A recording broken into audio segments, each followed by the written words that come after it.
چشمهایت. ترجمه آریا نوری. مقدمه. سبز هستند با رگه های آبی مانند دو حباب گرد. چشمانش چنین رنگی دارند، چشمانی که از شدت ترس می درخشند و اشک از آنها سرازیر می شود و بر روی گونه ها می ریزد. از همان لحظه ای که آن زن را در خیابان دیده بود می خواست تصاحبش کند. فقط به او می اندیشید. لحظه شماری را آغاز کرده و خودش را آماده می کرد. وقتی خانه آن زن را پیدا کرد و متوجه شد دور از بقیه خانه ها و در کنار جنگل قرار دارد، با خودش گفت این حتما کار سرنوشت است، پس باید این کار را می کرد. یک بار دیگر برای آن زن، برای آن چشمهایی که سبز رنگ با رگه های آبی هستند. به او که بی‌دفاع جلویش بر روی زمین افتاده بود نگاهی انداخت و گفت اسمت لیزاست؟ درسته؟ اصلا نگران نباش، هیچ کس صداتو نمیشنوه، هیچ کس نیست که بیاد به دادت برسه.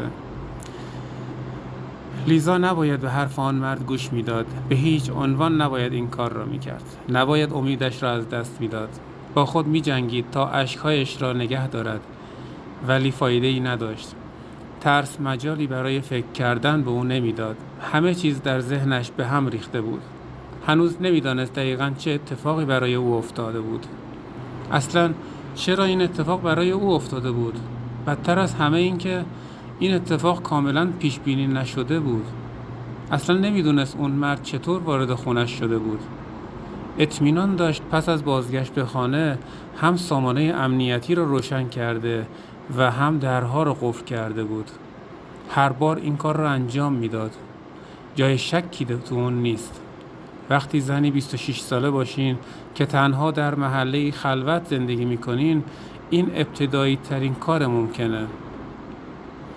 صدای آمدن شخص مهاجم را نیز نشنیده بود، همچون هر یک شنبه شب جلوی تلویزیون و در حین تماشای یک مجموعه داستانی به خواب رفته بود.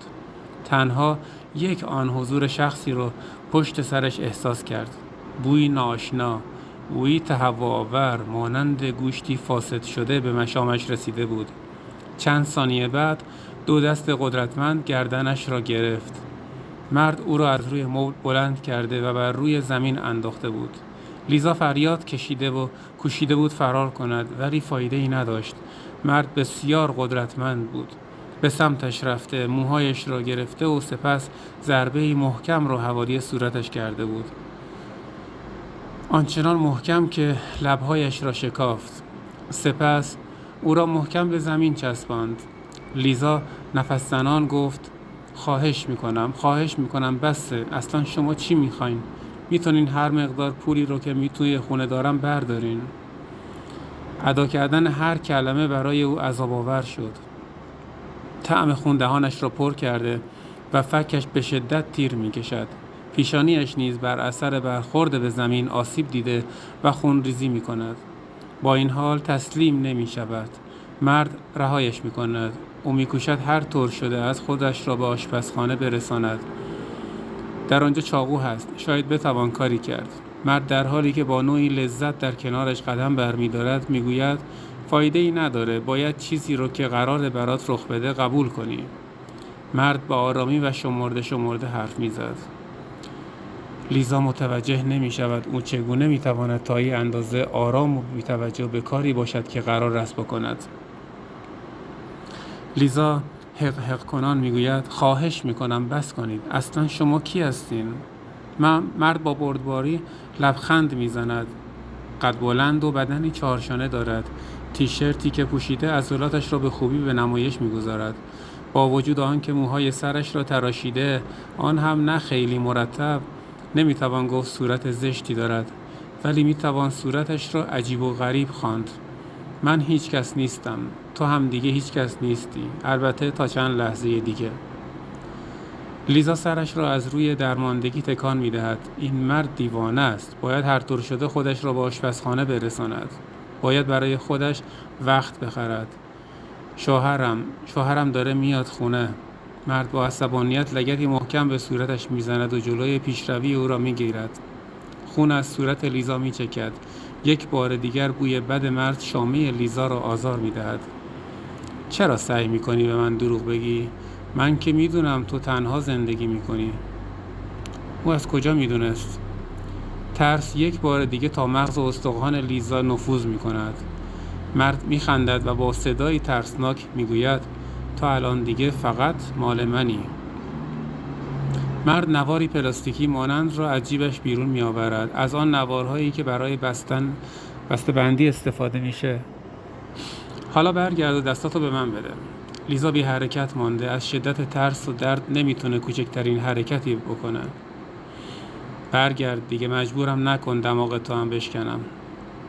مرد مهاجم پایش را بر روی شانه لیزا میگذارد و او را برمیگرداند.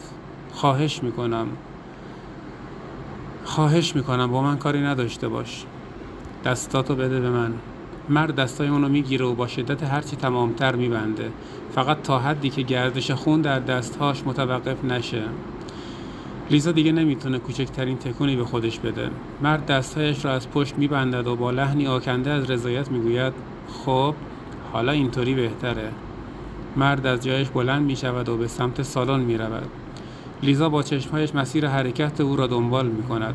در کمال تعجب میبینه که مرد میز و صندلی‌های واژگون شده را به جای خود برمیگردونه و مرتب میکنه. حتی بالشتک‌های روی مبل رو هم به دقت کنار هم میچینه. سپس به کنار سالن میره و میز و گلدانی رو که افتاده به جای خودش برمیگردونه. حواسش هست که گل‌های درون گلدان را با دقت کنار هم بچینه. لیزا در حالی که دستهایش را زیر وزن بدنش به شدت درد گرفته بود، حق کنان میگه آخه اصلا شما چرا این کارها را میکنید؟ من که کاری با شما نکردم. مرد در حالی که انگار به پرسشی خیلی ساده پاسخ میده میگه میدونی من هیچ وقت از به هم ریختگی خوشم نمیاد. تو که باید اینو خیلی خوب بدونی. لیزا متوجه پاسخ سوالش نشد، ولی ترجیح داد حرفی نزنه. مرد به کنار پنجره رفته و با بردباری نگاهی به بیرون میاندازد. مشکل الیزا این است که در محله‌ای بسیار خلوت زندگی می‌کند که دور تا دورش را درخت گرفته و هیچ کس شاهدی بر اتفاقی که امشب در خانه او می‌افتد نیست، مگر اینکه خیابان اصلی را رها کند و به کنار پنجره او بیاید. مرد حق دارد. هیچ کس صدای لیزای بیچاره را نخواهد شنید. مرد به آرامی و بیان که عجله‌ای داشته باشد کرکره پنجره‌های سالن را پایین می‌کشد. لیزا در کمال ناامیدی میگوید من که اصلا شما رو نمیشناسم. اصلا اگر همین الان از اینجا بروین قول میدم به هیچ کس چیزی نگم. وقتی فرد مهاجم به سمت اون میاد صداش در گلو خفه میشه. مرد در برابر لیزا بر روی زمین می نشیند و طره موهای اون را که بر روی صورتش ریخته کنار میزند. ببینم کسی تا الان به تو نگفته زیباترین چشمهای دنیا رو داری؟ چی؟ مرد مجدد لبخند میزنه ولی هیچ گونه احساس خاصی در صورتش به چشم نمیخورد. صورتی که به مار شباهت دارد، ماری که در برابر طعمه‌ای که نمیتواند هیچ گونه دفاعی از خود بکند چنبره زده است. چشمات مثل برکه میمونه. آدم دوست داره توشون شنا کنه. احساس خوبی به من میدن. شما دیوونه ای. آخه این حرفا چیه که میزنی؟ مرد بیان که پاسخی بدهد از جایش بلند شد و دستهای لیزا را میگیرد. لیزا دیگر توانی برای مقاومت ندارد. مرد او را خیلی راحت میگیرد و مانند کیسه زباله‌ای به سمت سالن میبرد.